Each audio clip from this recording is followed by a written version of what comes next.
Dahil napaka-importante po ang layunin ng ating hearing ngayon dahil kailangan natin malaman kung ano nangyari, kung anong dapat gawin para ma-maximize yung budget sa flood control. Ang Pilipinas po ay napaka-prone sa baha. In fact, just this month, nung nakaraang buwan, nagkaroon tayo ng bagyo at halos 3 milyong pamilya ang apektado.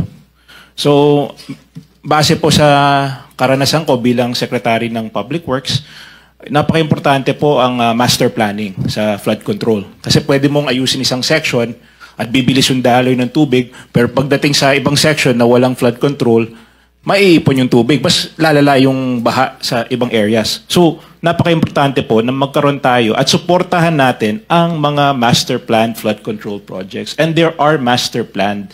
I am aware, may mga master plan talaga sa DPWH. Some of them are foreign-funded master plan. Some of them are each floodwater basin na may master plan. So, importante po, para sa akin, yung pondo ng taong bayan ay dapat nakatutok sa mga master plan projects ng DPWH. And of course, on the issue of yung mga